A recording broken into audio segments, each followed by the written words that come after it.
Selamat malam, perkenalkan nama saya Yohanes Ferdinandusno, jurusan Sosiologi, kelas A reguler sore. Di sini saya mau menjelaskan mengenai isi buku yang telah saya baca dan telah saya review dengan judul buku di sini itu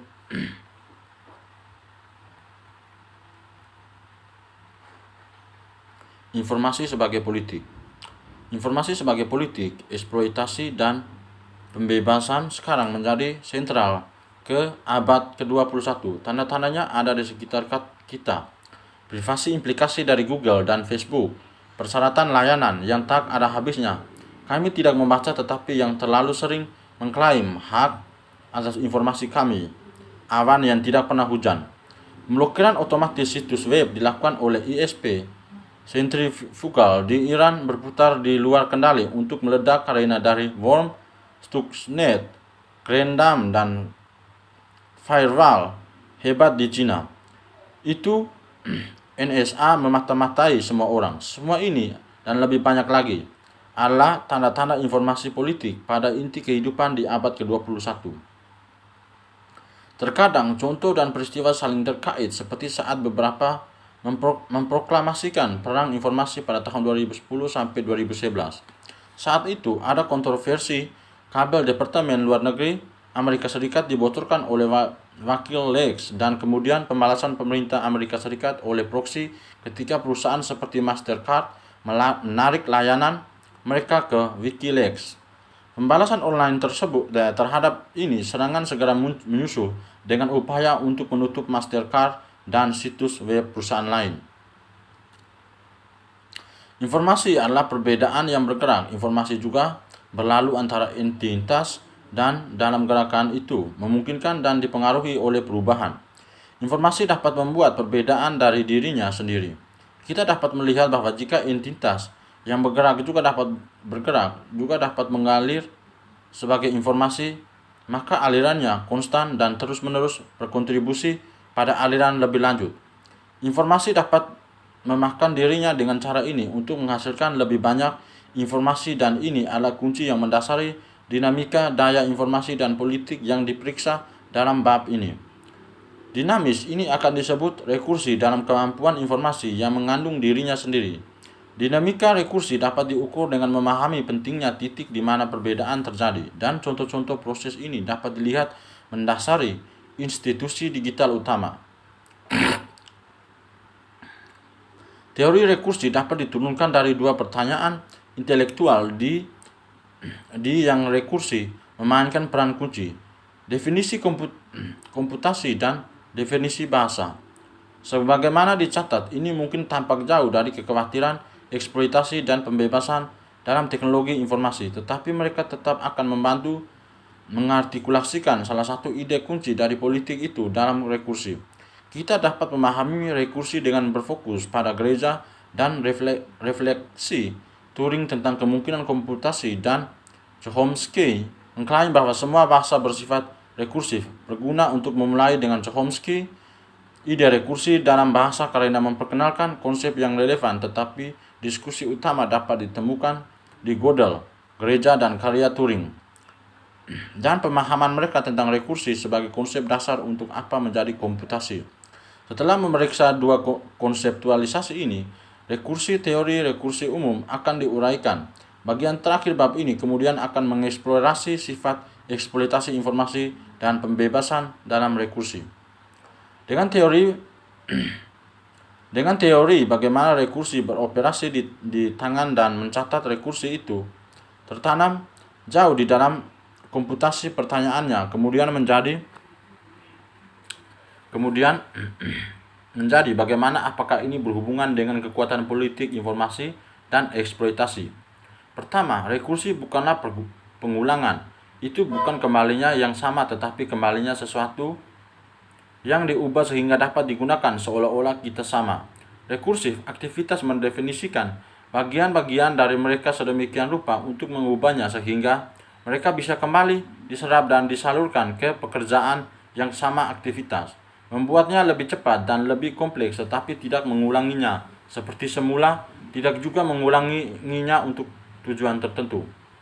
Bukan hanya jumlah informasi yang menyebabkan masalah, juga bentuk organisasinya yang menjadikan abad ke-21 sebagai waktu informasi yang berlebihan. Seperti yang ditunjukkan Andrejevic, tentunya selama abad ke-17 orang-orang menyerap segala macam informasi langsung dari dunia di sekitar mereka seperti yang kita lakukan saat ini melalui kehidupan sehari-hari kita. Ada sedikit indikasi bahwa kami alat sensorik menjadi lebih halus atau lebih luas. Namun, jumlah informasi yang dimediasi, apa yang kita sadari, merefleksikan sebagai informasi yang disajikan kepada kami dalam konstruksi dan dibuat-buat format. Melalui berbagai perangkat, termasuk televisi, radio, komputer, dan sebagainya, pasti meningkat secara dramatis. Terima kasih tidak ada bagian-bagian kecil untuk proliferasi perangkat portabel jaringan interaktif.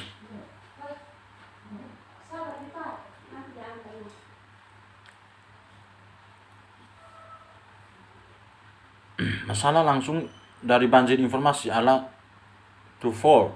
Pertama-tama adalah perhatian yang jelas hanya dengan mencari informasi yang diperlukan di tengah semua kemungkinan berbeda. Misalnya, menemukan informasi tentang World Wide Web biasanya merupakan masalah belajar menggunakan mesin pencari, tetapi alat pencarian juga mengalihkan dan tertanam di perangkat seluler dan sekarang juga sering tersedia dalam aplikasi atau situs spesialis seperti pencarian internal di situs belanja atau alat pencarian di dalam aplikasi. Ini bukan hanya masalah belajar mengetik www.google somewhere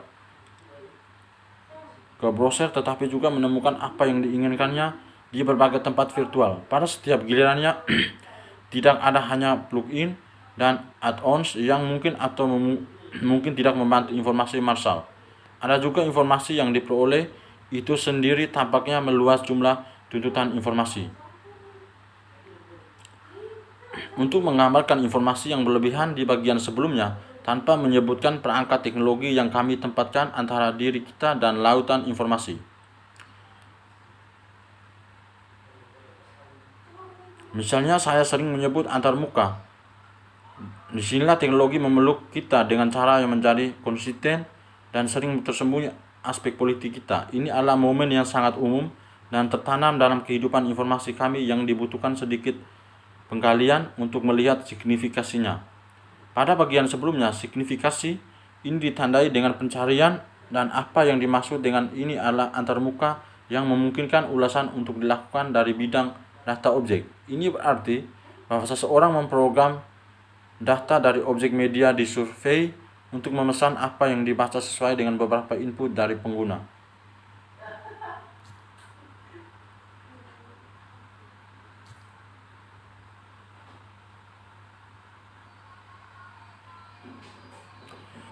Ketergantungan pada budaya informasi dan politik yang tertanam dalam teknologi informasi adalah proses yang selalu spiral.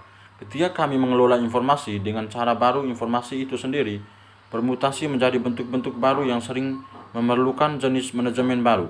Ini terhubung ke hiperkonsumerisme yang melihat perangkat yang melakukan sebagian besar fungsi yang sama dengan antarmuka yang sama yang berbeda dibedakan melalui gaya dan ukuran. Misalnya perbedaan antara iPhone, iPod, iPad mini, dan iPad dengan seseorang di suatu tempat tidak dilakukan lagi. Menemukan fungsi yang berbeda, jenis komoditi, tion, dan non. Ini adalah tipikal dari sebagian besar aspek branding dan pemasaran modern. Apa yang dipertaruhkan untuk politik informasi saat menghubungkan ke proses tersebut berbeda.